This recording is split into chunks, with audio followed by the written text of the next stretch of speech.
더니 예수께서 제자들과 허다한 무리와 함께 여리고에서 나가실 때에 디메오의 아들인 맹인 거지 바디메오가 길가에 앉았다가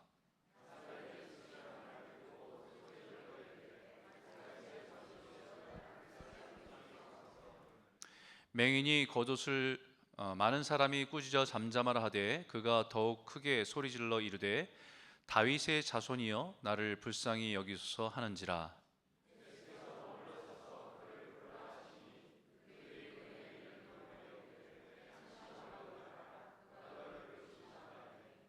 맹인이 겉옷을 내버리고 뛰어 일어나 예수께 나아오거늘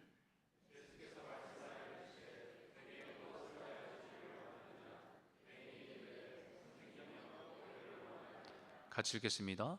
예수께서 이르시되 가라 내 믿음이 너를 구원하였느니라 하시니 그가 곧 보게 되어 예수를 길에서 따르니라. 아멘. 오늘은 특별한 손님을 모셨는데요. 아마 우리 교회는 2019년 그때 한번 교회에 오셔서 말씀을 전하셨는데 저에게는 굉장히 동역자로서 굉장히 같이 마음을 나누고 함께 사역을 했던 동역자이고 또 친구 같기도 하고 또 존경하는 목사님인데요. 저희 아내에게는 좀 질투가 나는 목사님입니다. 왜냐하면 전화를 붙들면 전화를 거의 1시간, 2시간 이렇게 할 때도 있거든요. 그래서 또 애인이야? 이렇게 하면서 질투를 하는 목사님인데 하여튼 여러 가지 마음들이 많이 나눠져서 예전에 사역할 때부터 많이 서로 목회나 삶이나 많은 부분들을 나눴습니다. 오늘 또 이번에 여기 밴쿠버 오게 돼서 저희 교회에 한번 모셔서 다시 말씀을 듣고 또 나누는 시간이 있으면 좋겠다 해서 모셨습니다. 여러분 나오실 때 우리 큰 박수로 환영했으면 좋겠습니다. 네.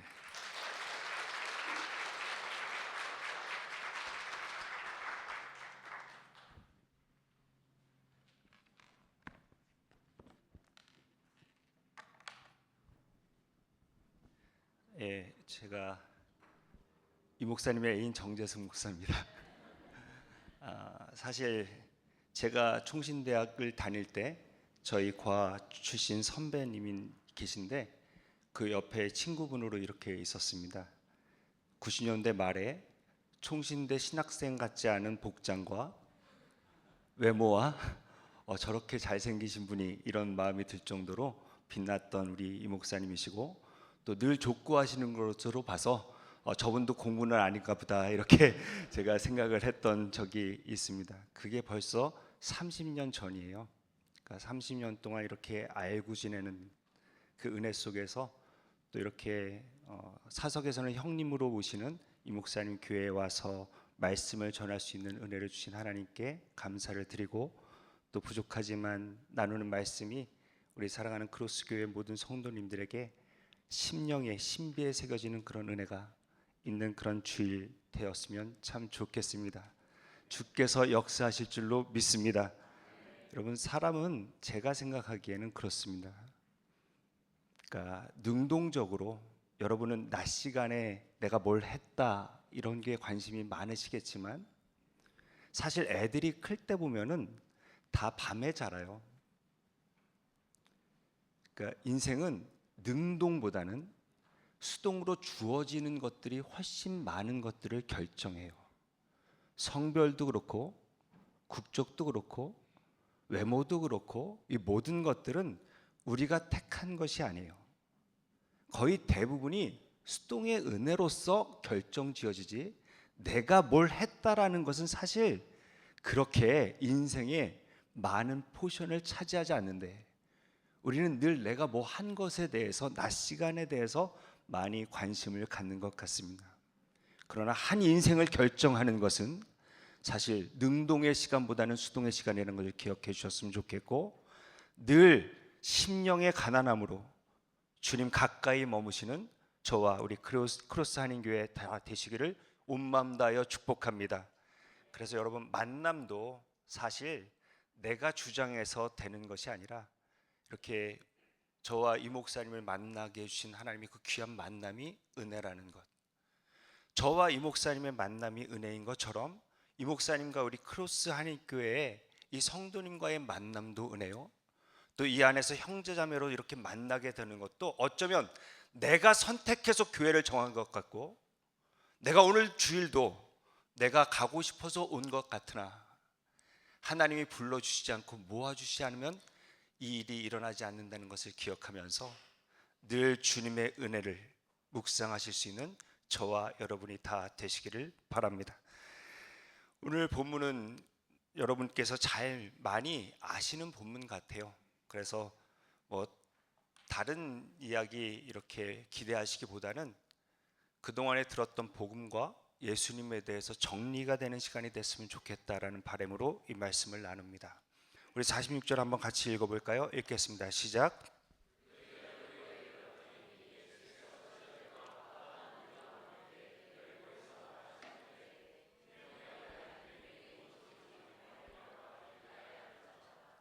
여리고라는 배경을 가지고 있습니다. 여리고는 굉장히 낮은 고도를 가지고 있어요. 예루살렘은 해발 고도가 950m 정도가 되고 거리는 한 30km 떨어져 있는 도시가 마이너스 한 50m 정도, 그러니까 해수면보다 아래에 있을 정도로 굉장히 낮은 위치에 여리고가 있습니다. 여러분, 여기서도 저희가 보면은 이렇게 별 차이 없어 보이는데 저기는 만년설이 있고 또 여기는 또 온도가 다른 것처럼, 그래서 하스모니안 왕조, 특별히 헤롯 대왕은 겨울 별장을 따뜻한 곳에서 지내야 되겠죠. 그래서 이제 여리고에 별장을 뒀습니다. 여리고는 굉장히 사막 같은 그런 건조한 땅의 오아시스로서 가장 오래된 도시라고 제가 가봤더니 그렇게 적혀 있고, 수원지라서 굉장히 종려나무가 아름답게, 그리고 먹을 과실들이 굉장히 풍성한, 양모도 유명했고 장미의 전이라는 별칭을 가졌고, 또 우리 세계사적으로는 안토니우스라는 장군이, 로마 장군이 클레오파트라에게 선물로 줬던 도시가 이 여리고가 되겠습니다.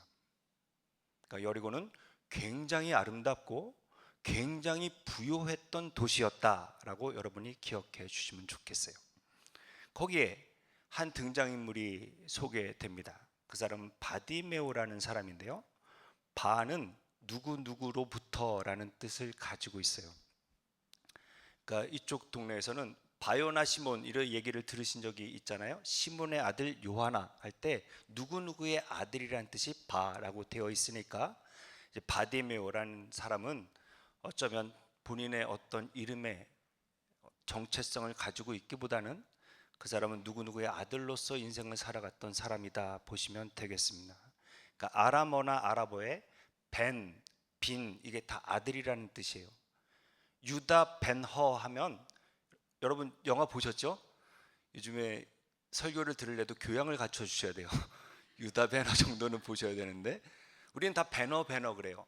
근데 사실은 허의 아들 유다라는 뜻이 유다 베너입니다. 오사마 빈 라덴, 그래서 우린 빌라덴 하지만 라덴의 아들 오사마가 그의 원래 이름이에요. 여기도 바디메오, 디메오의 아들이다 라는 그 소개와 함께 또 하나 맹인 거지라고 되어 있습니다.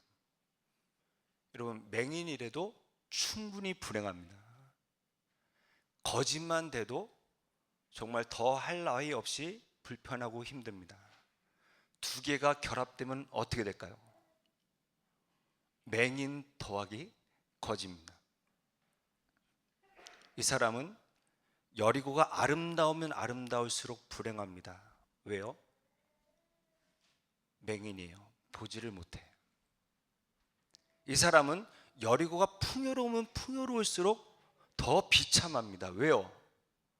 그 사람은 거지예요. 맹인과 거지로서 그 아름답고 풍요로운 도시를 살아가야 되는 한 사람을 성경은 이야기하고 있습니다. 여러분, 밴쿠버는 어떤 도시 같으세요? 아름다워요? 안 아름다워요? 밴쿠버는 풍요한 도시예요? 아니면 좀 어려운 도시예요? 어떻게 생각하세요? 그러면 여러분의 마음이 지금 이 밴쿠버의 아름다운 경치가 들어오세요? 여행객으로 오면 너무 아름답죠. 야, 너무 좋다. 그럼 뭐라 그러세요, 여러분? 한번 살아봐. 뭐 가보신 데 있으세요? 저 옛날에 여기 사역할 때 제 기억으로 아보츠포드 밖을 못 넘어가셨어요. 오시자마자 그로소리를 하시다가 돌아가실 때까지, 암의 병을 얻어서 돌아가실 때까지 아보츠포드 바깥으로 로키 쪽을 가보시지 않고 그렇게 이민 생활에 사셨던 분들이 계십니다. 밴쿠버에 살아가면서도 아름다울수록 마음이 어두워지고, 그리고 이 도시가 풍요로울수록 좋은 차, 좋은 집에 사는 사람을 이렇게 대할 때 마음에 불편함이 오는 그런 분들도 많은 곳이 저는 밴쿠버라 생각합니다. 이 불행을 가진 바디메오가, 어려움을 가진 바디메오가 길가에 앉았다라고 이야기하고, 그 다음 47절을 같이 봅니다. 읽겠습니다. 시작.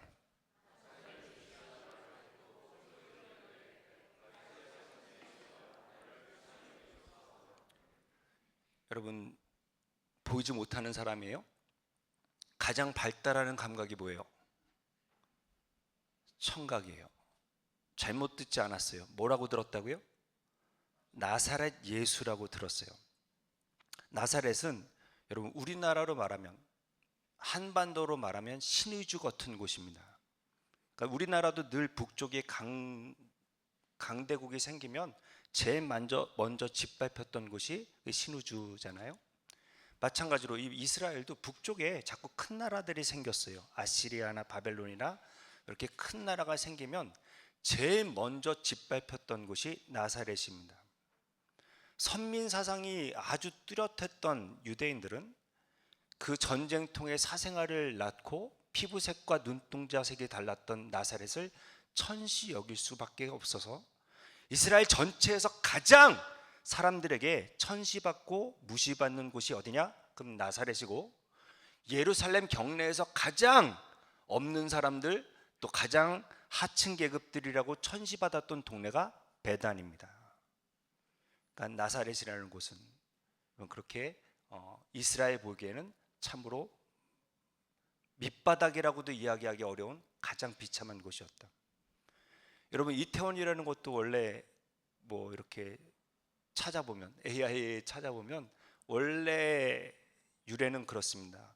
호란과 외란 그 전쟁통에 이제 여인들이, 조선의 여인들이 그들에게 짓밟혀서 이제 사생아를 낳게 된 그 사람들을 비구니와 함께 모았던 곳이 운종사라는 절이었는데, 그래서 달을 이자 아이벨 태자를 써서 태가 다른 절이라는 이름으로 이태원으로 이렇게 지었다가 명칭했다가, 이게 효종 때 배마을, 배가 많으니까, 백곳이 많으니까 배마을로 바꿨다 그래서 이태원이 이렇게 그 이름을 바꿨던 것으로 역사는 기록하고 있습니다.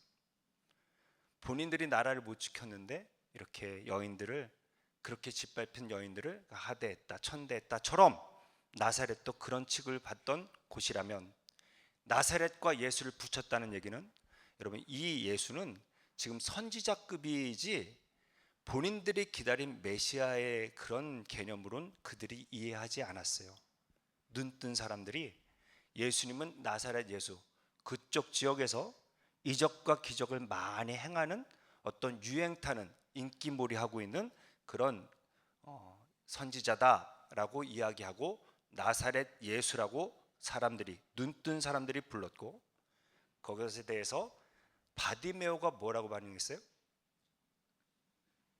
같이 한번 다시 읽어봐요. 읽겠습니다. 시작.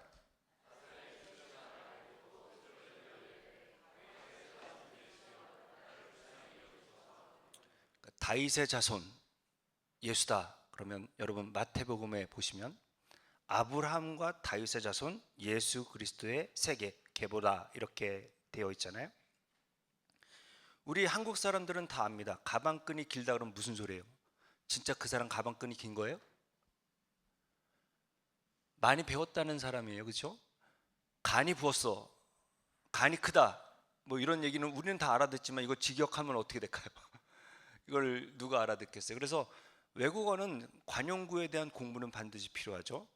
이 유대인들에게, 이스라엘 사람들에게 다윗의 자손이라 그러면 그들이 그들의 나라를 다윗의 시대, 그 영광의 시대, 다윗과 솔로몬의 영광의 시대로 회복해 줄 그런 메시아라는 표현입니다.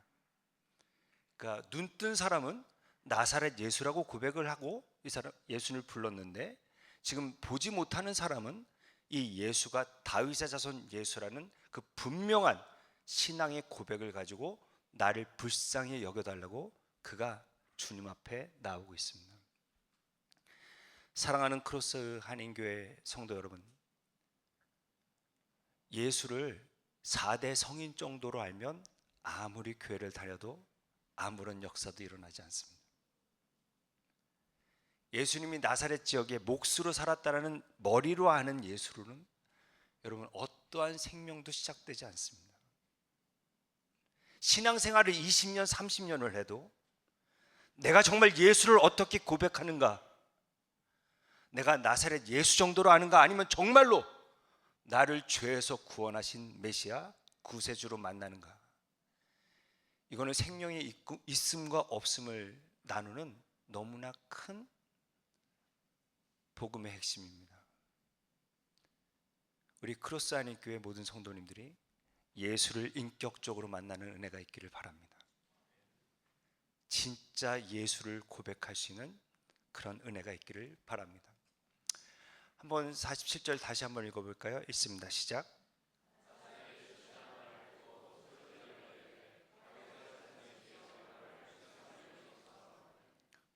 예, 소리 질렀다라는 것은 cry out, 그러니까 물에 빠진 사람이 지르는 비명입니다. 바디메오는 다윗의 자손 예수라는 그 음성을 듣자마자 본인의 고백대로 부르짖어 기도합니다. 물에 빠진 사람의 비명을, 특별히 수영 못하는 사람의 비명을 들어보신 적이 있으십니까? 여러분, 원래 물에 빠진 사람은 그 사람 정신 잃을 때까지 구하지도 않습니다. 왜냐하면 매너? 그런 게 어디 있어요. 그냥 잡고 늘어지기 때문에, 구하러 간 사람도 죽기 때문에 그 사람이 기절되든지 아니면 완전히 힘을 못 쓸 때까지 그냥 내비두거나 아니면 멀리서 이렇게 튜브를 던져서 살리지, 가서 잡히면 같이 죽습니다.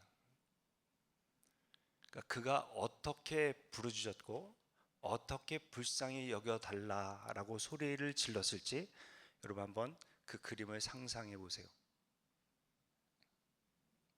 근데 이 사람은 여러분 맹인이고 거지인 것을 확인했기 때문에 주님께 이 비명이 터져 나왔어요. 본인이 물이 빠진 것을 알았어요. 그래서 나오는 비명이 있었고 비명을 질렀어요. 성경에 보니까 여러분 대부분 예수님은 이렇게 만나는 것 같습니다. 많은 분들이 난 이렇게 어려울 때 안 나와 교회. 내가 좀 이 시간 지나고 나서 내가 내 스스로 교회를 선택하고 예수를 선택할게 그러지만, 우리 인간은 그렇게 훌륭하지 않아요. 다 어려움과 부족과 결핍과 고난 속에서 주님을 만납니다. 성경에 보시면 모세는 모든 사람보다 온유함이 승하다 그랬습니다. 근데 결국은 못 참고 내가 저들에게 물을 내랴 반석을 2번 치는 분노 때문에 약속의 땅에 못 들어가죠. 다윗은 하나님의 마음에 합하다, 신실하다고 그렇게 인정을 받은 사람입니다. 그 신실함 자랑했는데 다른 사람, 그것도 본인의 충성스러운 부하에, 그가 목숨 걸고 전투에 나가는 그때 그 아내를 본인이 범했고, 그것이 임신으로 드러나자 어떻게든 감추기 위해서 결국은 그 부하를 교살시키고 그 모든 악을 우리 다윗이 저질렀죠. 베드로는요, 여러분 직업이 어부입니다. 상남자 아니겠습니까? 본인이 아마 나는 무식해도 용감해 라고 자랑했을지 모르겠습니다. 근데 계집종 앞에서 그 3번을 예수님을 부인하고 저주했고 이렇게 넘어집니다. 고로 모든 인간은 난 이건 좀 괜찮아 라고 생각하는 것 때문에 결국은 넘어지고, 난 이거는 정말 안 될 것 같아, 이건 너무 나에게는 너무 상처고 아픔이야, 결국 이것 때문에 예수를 만난단 말입니다. 오늘 주께서 우리의 영안을 열어주시기를 바랍니다. 계시록 3장 17절 18절 같이 읽어봐요. 읽겠습니다. 시작.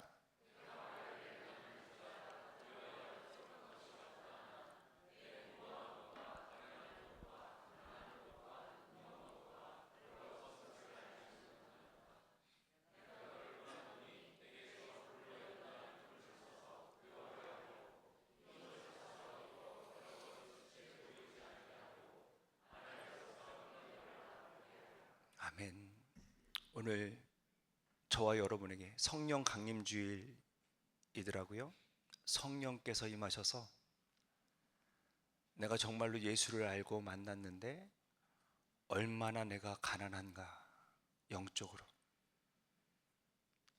내가 이렇게 주님을 믿고 고백하고 신앙생활을 한평생을 했는데 얼마나 내가 보지 못하고 살고 있는가. 주님이 우리의 영안을 열어주셔서 나의 영적인 맹인됨과 거짓됨을 확인하게 하시고 그 자리에서 주님 앞에 부르짖게 하시며 주님을 더 깊이 만나게 하시는 그런 은혜가 있는 오늘 주일이 되기를 다시 한번 소망해 봅니다. 여러분, 로마서 3장 23절에 이렇게 되어 있는데 같이 읽어볼까요? 읽습니다. 시작.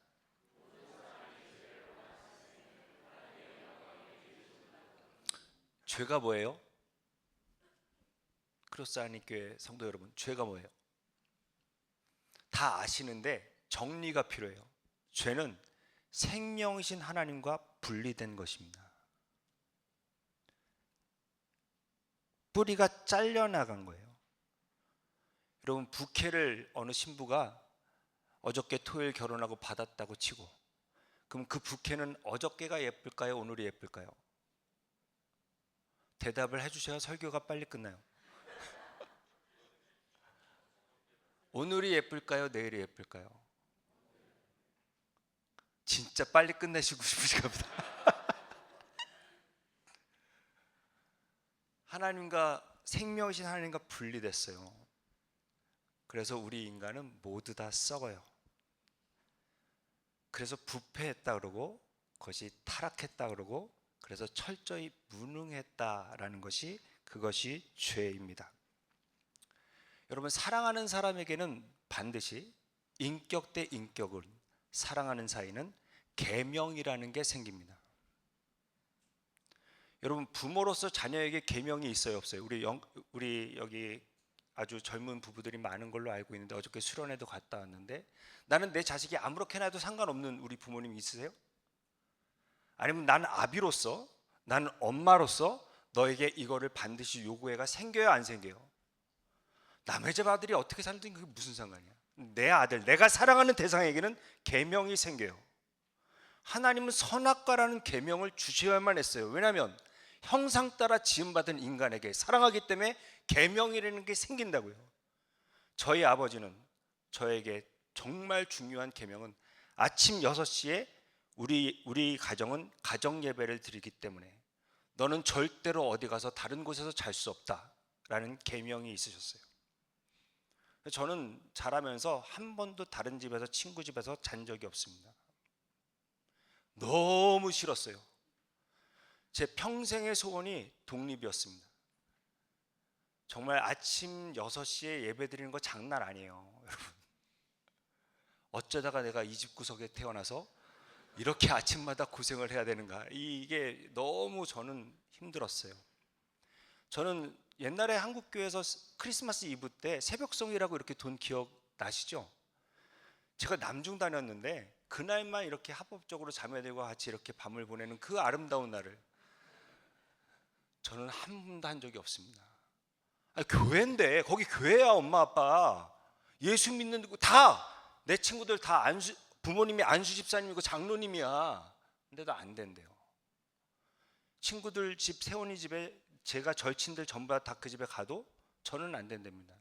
왜냐하면 가정 예배를 드려야 되고, 두 번째, 놀아도 절제가 있어야 되는데 다음날 아무 데서나 일어나서 양치도 못하고 하루를 시작하면 그 다음날도 망가진다. 너는 무슨 일이 있더라도 무조건 들어와서 집에서 자. 그 계명이 제가 좋았을까 안 좋았을까요? 그때 당시엔 그렇게 싫었는데 나이 30도 되기 전에 저와 싸워주신 게 너무 감사해요. 잘해주는 게 훨씬 더 편하다는 걸 알게 됐어요. 하고 싶은 대로 하게 냅두는 게 훨씬 더 편하지, 입 툭 튀어나와서 싫은 걸 보면서도 싸워야 되는 게 얼마나 큰 사랑인지를, 제가 어떠한 사랑을 받았는지를 철나니까 그 계명이 얼마나 나에게 귀하고 유익이었다는 것을 제 스스로 고백하게 되더라니까요. 그런데 왜 먹었어요? 눈이 밝아져 하나님처럼 되려고. 그리고 하나님은 모든 실과를 임의로 먹기에 자유를 주셨는데 아무것도 못 받은 것처럼 아담과 하와에게 서운한 마음을 줘서 결국은 그 계명을 먹게 만듭니다. 깨게 만듭니다. 계명을 깨고 나서 어떻게 돼요? 죄는, 여러분, 결과는 관계의 파탄입니다. 부부 아무리 사랑해도 죄가 들어오면 그 관계가 깨집니다. 마찬가지로 선악과를 먹고 관계가 깨어집니다. 그래서 하나님께서 인간에게 최초로 물어보신 것은 아담아 네가 어디 있느냐예요. 하나님과의 관계. 두 번째 오셔서 하신 말씀이 뭐예요? 가인아 네 아우 아벨이 어디 있느냐. 이웃과의 관계입니다. 죄는 깨어졌을 때 하나님과의 관계가 깨어지고 이웃과의 관계를 반드시 파탄시키는 게 그게 죄예요. 생명이 완전히 말라 비틀어지게 만드는 거예요. 그 죄의 문제가 해결이 돼야만 우리는 정말 영적으로 육적으로 건강하게 살 수 있습니다. 근데 요즘에 TV를 트시면 여러분 죄라는 표현을 안 해요. 내가 지금 이렇게 어렵고 힘들고 주저앉을 수밖에 없는 이유를 과거에서 찾아요.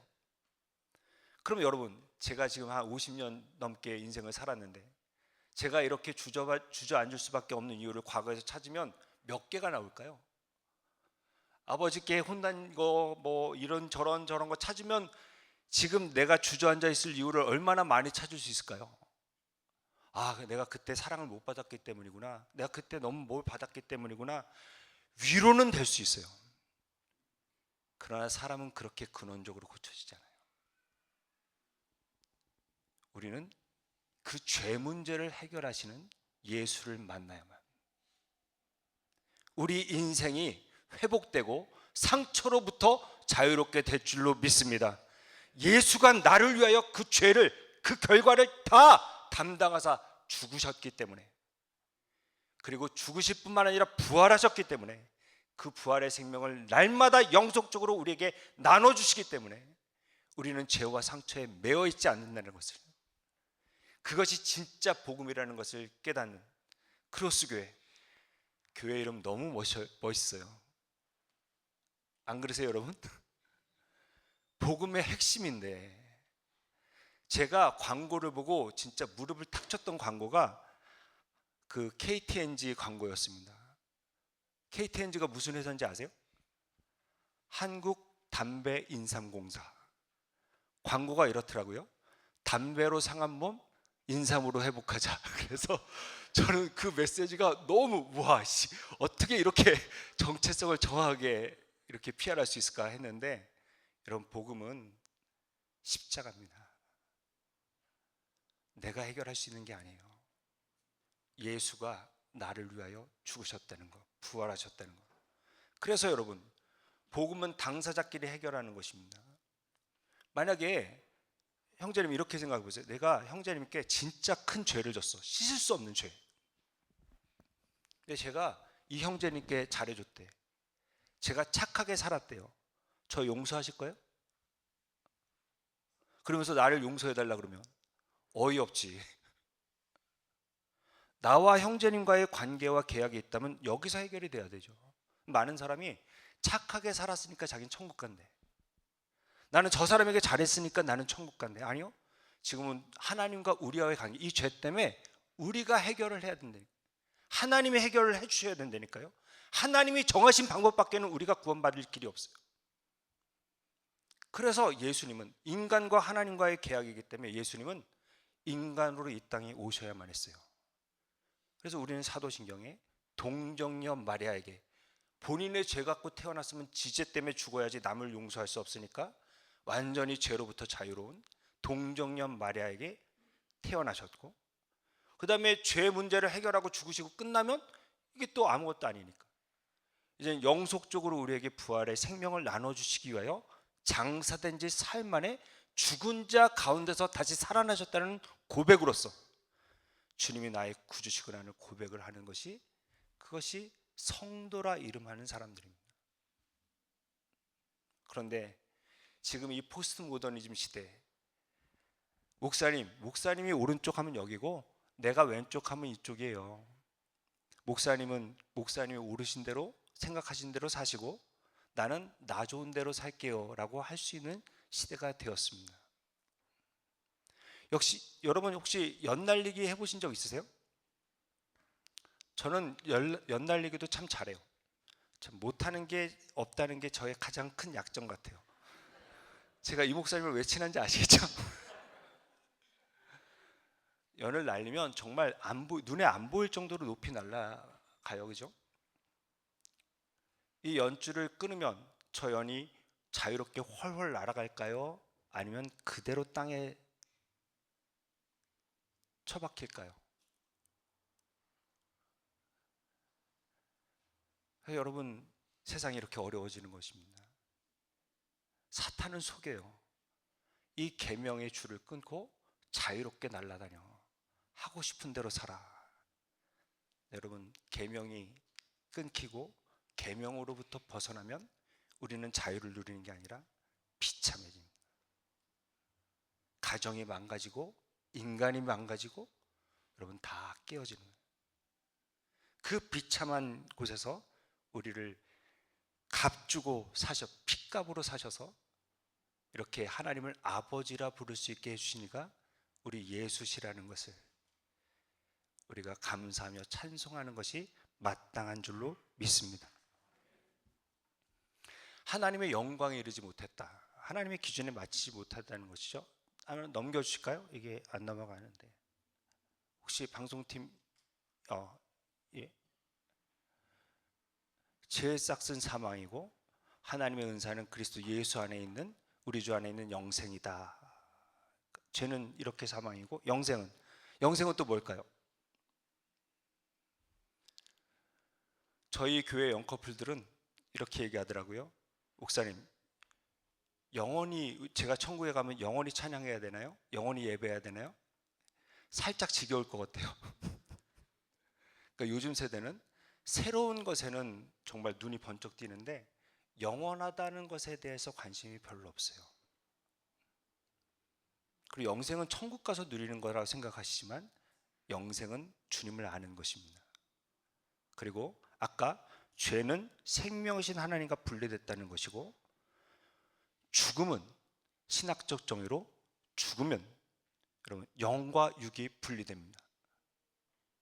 그 분리된 영혼이 이제 심판대 위에 딱 서서 본인의 죄값대로 처벌을 받게 되고 하나님과 생명신 하나님과 영원토록 분리되는 것을 영벌이라 그러고, 그 분리된 영혼이 예수의 보혈로 거룩한 옷을 입어 세마포를 입어 정말 영원히 생명이신 하나님과 동행하는 것을 영생이라 정의합니다.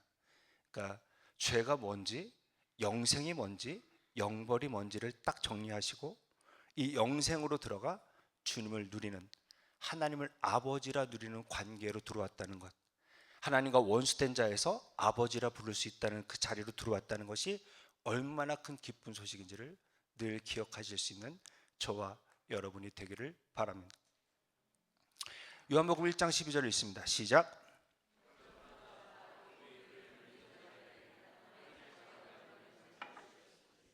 네, 그 하나님의 자녀가 되는 권세를 주셨대요. 우리 형제님이 맨 앞에 있어서 죄송합니다. 정말 모르는 사람이 우리 형제님 집에 들어와서 만불을 돈을 가져갔습니다. 도둑을 맞았어요. 경찰에 신고할 거예요, 안 할 거예요? 신고하죠. 혹시 자녀분이 있으십니까? 없어요? 만약에 있다 치고 자녀가, 내 아들이 만불을 가져간 걸 알았어요. 경찰서에 신고하실 거예요? 안 하실 거예요. 왜 안 하실 거예요? 일단은 그 왼수라 왜 가져갔는지 알아보고 여러 가지 다르겠죠? 분명히 똑같은 만불이에요. 그죠? 똑같은 죄를 졌어요. 근데 그 죄에 대한 처리가 달라져요. 영생이라는 거예요. 그 죄 때문에 죽는 법적인 책임을 물어 결국은 심판에 대해 세우는 그 하나님과 관계없는 사람이 있고, 똑같은 죄를 짓는데 이게 아들이라 왼수라 하나님과 관계가 아니라 교제의 기쁨이 끊어지게 하는 그런 죄가 있단 말입니다. 그러니까 자녀된 권세라는 것은 여러분, 내가 죄로 망하지 않는다는 것, 내가 하나님의 자녀가 됐다는 것은 엄청난 파워고 권세입니다. 아멘이십니까? 이 영생의 권세를, 자녀된 권세를 늘 누리시는 기쁨이 있는 신앙생활 하시기를 축복합니다. 이 관계가 된 사람만이 할 수 있는 것이 예배입니다. 그러니까 여러분, 구도자 예배는 저는 동의할 수 없습니다. 그래서 그 사람들 수준에 마음 편하게 이렇게 예배의 형식을 다 깨트리고 그렇게 예배를 드린다, 그럼 차라리 예배라는 이야기를 뺐으면 좋겠습니다. 하나님을 모르는 사람이 크로스 교회에 딱 들어왔는데 저렇게 월십하고 주님을 높여드리는 것을 보면서 아, 예배라는 것이 이런 것이구나 라고 깨닫고 예배자가 되는 은혜가 있었으면 좋겠습니다. 예배는 예수 그리스도를 높이는 것입니다. 예수는 이름이고, 이름의 뜻이 뭐예요? 예수가 아시는데 대답을 안 하신 거죠? 자기의 백성을 죄에서 구원할 자라는 뜻입니다. 그리스도는 직함입니다. 이재명 대통령, 대통령이 직함이듯이 그리스도는 기름 부음 받은다라는 뜻입니다. 세 가지 직분을 기름 부었습니다. 그래서 여러분 예배를 드리고 날 때 여러분의 예배가 정말 하나님께 연락이 되면 이 세 가지가 회복됩니다. 내가 세상에서 살다 보니까 내가 하나님을 왕으로 삼지 못하고 때로는 자녀가, 때로는 돈이, 때로는 건강이 막 이렇게 왕으로 됐다가 일주일에 한 번 정해진 시간에 장소에 나와 예배를 드리는 순간에 아, 내가 진정으로 의지하고 내가 주를 모셔야 되는 분이 주님 한 분이시구나. 돈에 매이고 건강에 매이고 관계에 매였다가 딱 이 예배를 드리는 순간, 왕이신 하나님께 딱 매이는 순간에 모든 것으로부터 자유를 얻게 되는 것이 예배의 능력입니다. 예배 드릴 때마다 이 능력이 회복되는 우리 크로스교회 예배가 되기를 축복합니다. 그 다음에 제사장입니다. 예수가 나를 위하여 죽으셨기 때문에 내가 일주일 동안 살다가 보니까 죄를 졌을 때 여러분 마음에 우리 성도들은 다 부담이 됩니다. 하나님이 기뻐하시는 일을 안 하면 부담이 돼요. 우리 형제님 결혼하신 지 몇 년 되셨어요? 8년 됐어요. 아내가 집에서 울고 있으면 밖에서 웃을 수 있어요? 신나? 대답 잘 하셔야 됩니다. 이걸 고민하고 대답을 아내가 집에서 울고 있어요. 나가 기분 좋게 히히랑락 할 수 있어요? 반대로 남편이 어깨가 축 처져서 무슨 근심, 오만 근심을 가지고 집에 들어왔어. 우리 아내 혼자 좋을 수 있어요? 없어요. 그죠? 결혼 생활 잘한다는 얘기는 총각과 처녀의 삶이 죽어야 돼. 그죠? 예수를 믿었어요. 이제 우리는 돌이킬 수 없어. 예수님이 지금 나를 보고 근심하시고 울고 계시는데 나 혼자 좋을 방법이 없었어요. 반대로 주님의 기쁨이 될 때만 내가 기쁠 수 있는 그 하나님과 내가 하나가 되는 은혜가 있단 말입니다. 예배 때마다 확인이 돼야 돼요. 둘이 꽁하고 있을 때 누가 먼저 풀어요? 미안하다 그러고. 부부와의 관계도 또 다른, 차원이 다른. 자식 새끼 내 다시는 안 본다 마음 갔다가도 내가 너한테 해주나 봐라 하다가도 엄마 어쩌고 하고 와서 미안하다 그러고 죄송해요 그러고 그러면 눈 녹듯 놓는 것을 저는 저희 어머니를 통해서 참 많이 봤습니다. 하나님과도 마찬가지. 죄에 대해서 분명히 예수로 말미암아 깨끗이 끝났다는 것을 확인하는 게 예배예요. 여러분 다 아신다 그러잖아요. 근데 저는 목회자로서 많은 성도님들의 인생의 고난을 만났을 때 어떻게 대처하는지를 잘 봐요. 딱 고난을 만나면 본인이 과거에 이런 잘못을 했고 저런 잘못을 했고 이것 때문에 지금 이 고통을 당한다고 과거에서 이유를 찾는 분이 얼마나 많은지 몰라요. 내가 지금 이렇게 어려운 것이 과거의 잘못과 죄 때문에 지금 이 고난을 만났다고 생각하시는 분이 엄청나게 많단 말입니다. 근데 여러분 그렇지 않아요. 우리는 주께서 소망을 두고 미래의 소망을 두고 이 고난을 허락하신 줄로 믿습니다. 제사장의 역할로서 여러분 죄 문제를 예배 드릴 때마다 주님은 내 모든 죄를 다 지셨다. 내가 만약에 과거의 실수 때문에 죄 때문에 지금 이 어려움을 당한다면 이게 어떻게 복음이에요 여러분. 그 모든 결핍과 실수와 죄로부터 자유하기 위해서 예수님이 나를 대신해서 죽으셨다는 것을 예배를 통하여 확인하실 수 있는 저와 여러분 되기를 바랍니다. 그 다음에 세 번째 선지자적, 그러니까 이 목사님의 말씀을 통하여 내가 꼭 들어야 될 말씀을 받으셔야 됩니다. 그러니까 희한하죠? 여러분 여기에 계신 많은 분들이 다 자기에게 하신 말씀이라고 받아요. 어저께 우리 부부가 침상에서 나눈 대화를 목사님이 아신 것 같은 그런 느낌을 받을 때가 있으세요 없어요? 어떤 분은 누가 목사님께 일러 바쳤냐고 이렇게 얘기하시는 분들도 내가 들었습니다. 근데 이게 당연하고 마땅해요. 매주 어떤 선택과 결정 앞에서 이 강단에서 흘러나오는 말씀으로 인도함을 받으실 수 있는 저와 여러분 되기를 바랍니다. 시간 관계상 어찌됐거나 여러분 자녀된 권세를 가진 자로서 그렇게 예배하실 수 있는 은혜가 있게 되기를 바라고요. 48절 봅니다. 읽겠습니다. 시작.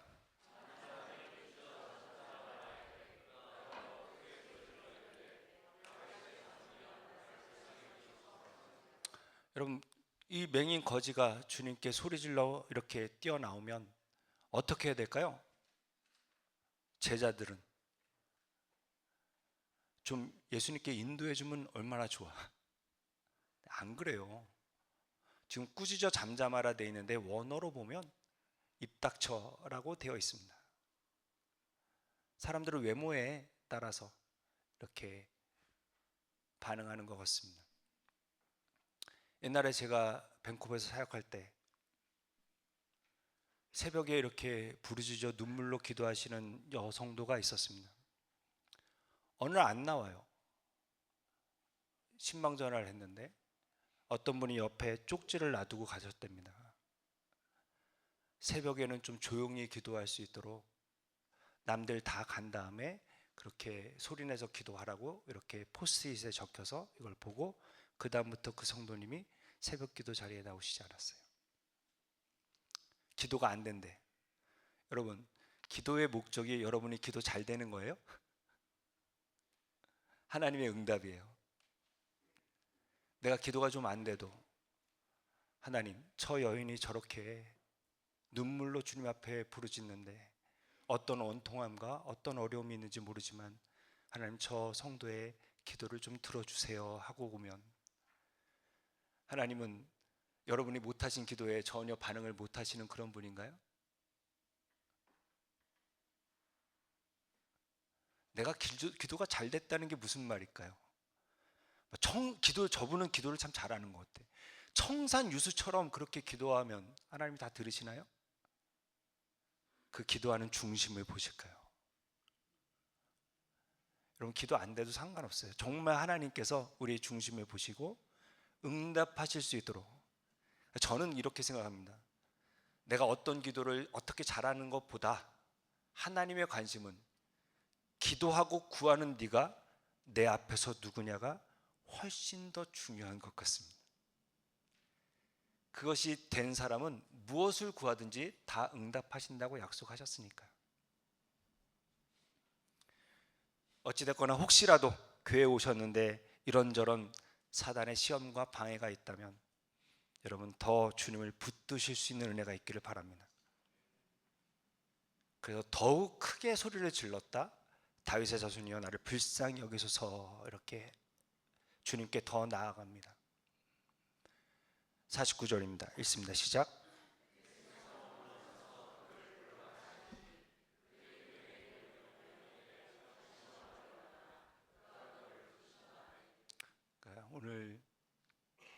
거룩한 주일에 이렇게 주님께 심령으로 부르짖는 우리 크로스교회 성도님들 가운데 그 기도에 주님이 머물러 서시는 은혜가 있었으면 좋겠습니다.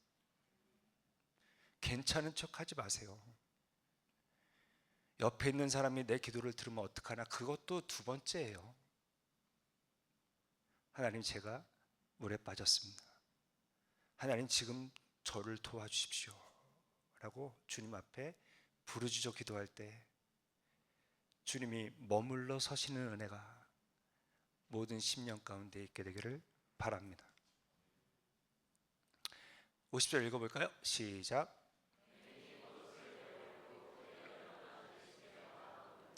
아까 말씀드린 대로 맹인은 가장 발달한 감각이 청각입니다. 오라는 주님의 음성을 듣고 주님 앞에 달려갑니다. 겉옷을 내버렸다, 뛰어 일어났다. 겉옷은 여러분 이스라엘에서 저당을 잡을 때 겉옷까지 저당을 잡으면 밤 되면 돌려줘야 됩니다. 왜냐하면 일교차가 너무 커서 이게 유일하게 그를 보호할 수 있는 건 그냥 앉으면 유니폼이고 거지로서 신분이 드러나야 될 거 아닙니까? 저처럼 이렇게 정장하고 앉아있으면 누가 돈 주시겠어요? 그러니까 딱 보면 아, 저 사람 거지구나, 유니폼이 될 수도 있고, 이게 누우면 이불이에요. 간신히 추위를 가릴 수 있는 것입니다. 거린에게는 생계수단이고 전부예요. 사람들이 많았던 것 같은데 이거 지금 벗어버리면 맹인이 찾을 수 있을까요? 이 사람 많은 데서? 주님이 오라 하시니까 그 겉옷을 내던지고 지금 내버리고, 그 다음 파란 글씨가 뭐라 돼 있어요? 뛰어 일어났대요. 여러분 혹시 맹인이 뛰시는 걸 보신 적이 있으세요? 우리는 지금 크로스 한인교회 지금 이 예배당 공간에 익숙해요. 잘 봤어요. 지금 딱 눈 가리고 우리 다 뛰어 일어나세요 그러면 뛰실 수 있으실 것 같으세요? 근데 그 겉옷을 내던지고 주님께 뛰어서 일어납니다. 우리는 늘 주님 보게 해주세요, 금 뛰겠습니다 라는 늘 계산과 용의주도함 속에서 그렇게 주님을 대합니다. 겉옷을 내어버리고 뛰어 일어나 주님께 뛰어오는 그 바디메오를 주님 어떻게 보셨을까요? 성경에 뛰어온다라는 말이 여러분 구약에도 하나 더 있습니다. 다윗이 골리앗을 향하여 달립니다. 40일 아침 저녁으로 주님을 비방하고 이스라엘 군대를 모욕하는데도 아무도 나오지 않았습니다. 죽을까 봐. 근데 이 소년 다윗이 골리앗을 향해서 조약돌 5개 잡고 뜁니다. 주님은 어떤 심정으로 다윗의 달림박질을 보셨을까? 제가 주님이라면 이놈 봐라, 정말 주님도 가슴이 뛰셨을 것 같아요. 지금 이 바디메오가 뛰어요. 보이지 않는 사람이. 얼마나 주님 마음이 뛰셨을까? 여러분, 저와 여러분의 신앙 경력이 있고 연륜이 있는데 우리가 언제 주님의 마음을 한번 뛰게 해봤을까요? 언제 저를 보시고 정말 가슴이 뛴다라는 마음이 드셨을까요? 뛰어 일어나 예수께 나아왔답니다. 51절 읽어볼까요? 시작.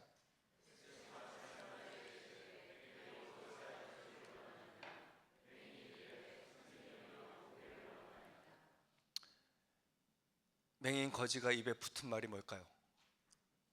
무엇을 하여 주기를 원하느냐? 한 푼 줍시오. 이게 정상적인 대화의 범위 아닐까? 맹인이 이르되 선생님, 여기 킹 제임스 버전에 로드라고 되어 있습니다. 그러니까 극존칭이며 주라는 고백입니다. 보기를 원합니다. 주님께만 구할 수 있는 기도 제목입니다. 보기를 원합니다. 보기를 원합니다. 여러분, 혹시 지금 주님께서 머물러 쓰셔서 그래 무엇을 구하느냐 물으시면 여러분 딱 바로 나는 이것을 구합니다 라고 대답하실 수 있으시겠어요? 우린 신앙생활하면서 주님께 이 기도 제목조차도 없어요. 내가 뭘 주님 앞에 합당하게 구할 수 있는가? 딱 머물러 주셔서 뭘 해주기를 원하느냐?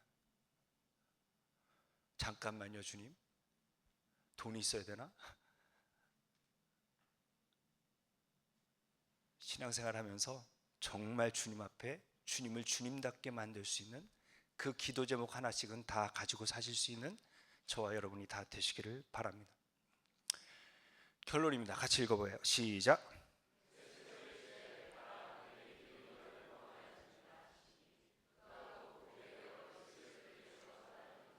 아멘. 여러분, 이 이야기의 결론은 바디메오가 눈뜬 게 아닙니다. 그가 길에서 예수를 따랐다는 것입니다. 원래 본문은 길가에 앉았다라고 바디메오를 소개합니다.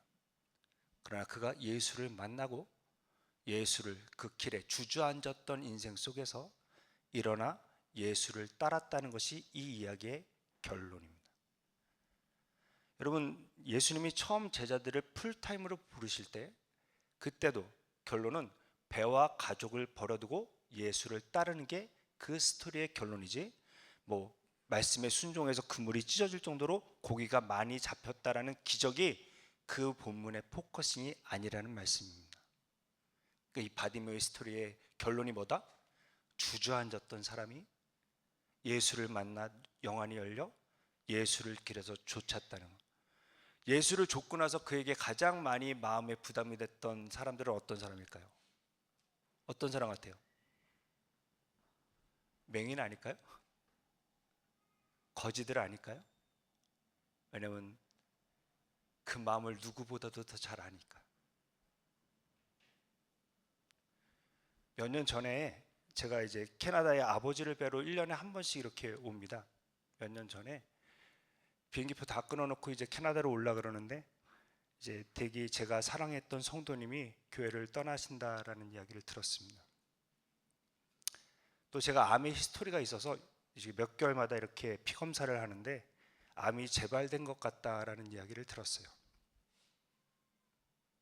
정말 캐나다를 가기 싫었습니다. 근데 여기 계신 아버지 1년에 한 번 딱 뵀는데 많이 걱정하실까봐 그래도 가자. 아내랑 둘이서 절대 티내지 말고 잘 이렇게 좀 아버지 안심시켜드리고 다시 돌아오자. 그리고 갔습니다. 한 2주 가깝게 여기 그때는 이제 저희 아버지가 밴쿠버에 계셨고 제가 모시고 이제 에드먼턴에 가서 2주 정도 시간을 이제 잘 보내고 아무 일 없는 것처럼 열심히 잘 웃으면서 잘 보내온 것 같습니다. 돌아와서 저는 이제 밴쿠버에서 한국으로 가게 되고 아버지는 이제 밴쿠버에 남으시게 됐었는데 이제 헤어지면서 천국에 보게 하시든 아니면 내년에 또 뵙게 하시든 아버지 평안하십시오 이렇게 인사하고 갔습니다. 한 100m 정도를 제가 걸어오다가 갑자기 아버지랑 사진 한 장을 찍는 게 좋겠다라는 생각이 들었습니다. 돌아갔는데 저랑 헤어진 그 자리에 앉으셔서 우세요.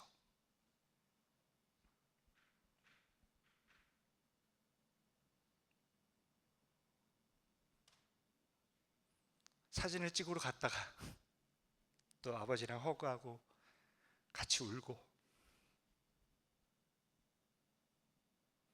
그리고 한국에 와서 시차 때문에 또 바쁜 일이 많습니다. 작은 교회는 또 비우면 또 할 일이 또 쌓여 있는 법이라 그래서 또 이제 카톡만 잘 도착했다고 남기고 한 일주일 지났나 이렇게 아버지랑 통화를 하게 됐는데 저랑 통화 중에 아버지가 이렇게 얘기하시더라고요. 목소리가 밝아서 참 기쁘다. 왜요? 아버지 제가 캐나다에 있을 때 어두워 보였어요? 그랬더니 많이 어두워 보여서 걱정이 많았다 이렇게 얘기하시더라고요.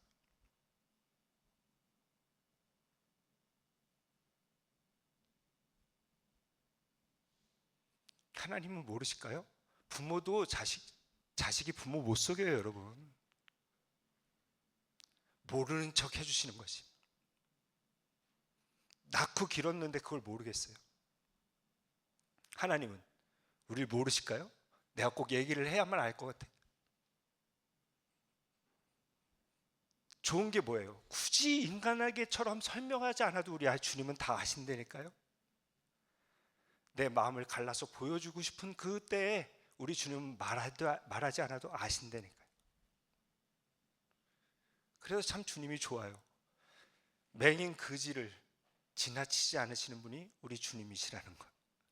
사람들은 다 조용히 하라고, 입 닥치라고 그렇게 얘기해도 우리 주님은 그러신 분이 아니라는 것. 저는 한국에 가서 이민자들이 눈에 밟힙니다. 캄보디아에서 오신 분, 이렇게 한국에서 어떤 고생과 어려움이 있을까 굳이 그가 설명해 주지 않아도, 그가 자기가 얼마나 어렵다고 굳이 나에게 얘기해 주지 않아도, 근데 그분들이 또 저의 어떤 위로나 이런 것들을 잘 받으세요. 왜요? 저희도 이민의 경험으로 얼마나 어려웠을지 알 테니까. 여러분, 예수를 믿고 고난이 없다, 그건 말이 안 되고 우리는 다 이 모양 저 모양의 고난을 지나가게 될 것입니다. 그 고난에 주저앉지 않고 예수를 만나 그 고난을 오버컴하게 되면 같은 고난에 있는 사람을 진심으로 위로할 수 있는, 그리고 그 사람도 나에게 어떤 라이센스, 서티피케이트를 주죠. 저 사람이 암을 지나면서 내가 지금 암 걸렸을 때 이런 마음이었겠구나. 가족 중에 암 환자가 있다는 게 도대체 얼마나 어려운 일인지, 이민 와서 경제적으로 어렵다는 게 얼마나 힘든 일인지 굳이 말 안 해도 저 사람을 알겠구나. 우리는 다 이 모양 저 모양의 고난을 지나갈 것입니다.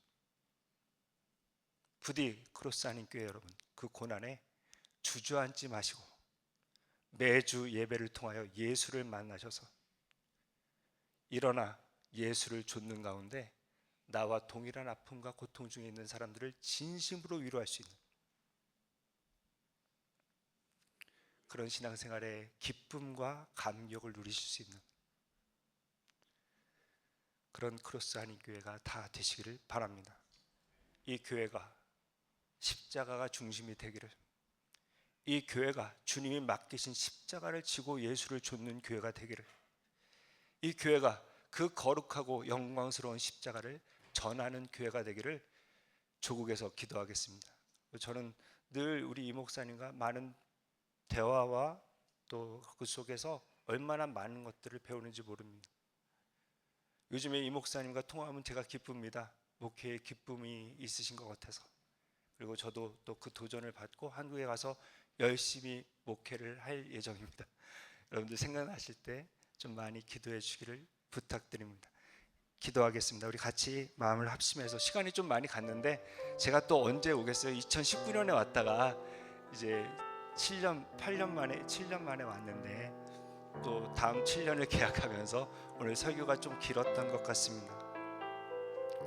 그래도 하나님의 말씀이 우리의 심령에 새겨지는 그런 은혜가 있었으면 좋겠어요. 제가 기도 제목도 그냥 제가 정리했습니다. 영안이 열려 다윗의 전 예수를 만나는 은혜가 있게 해주십시오. 이미 만난 분은 더 진하게 만날 수 있도록 주님 도와주십시오. 시험을 이기고 믿음으로 반응할 수 있도록 겉옷을 버리고 뛰어 일어나는 우리 교회가 되게 해주십시오.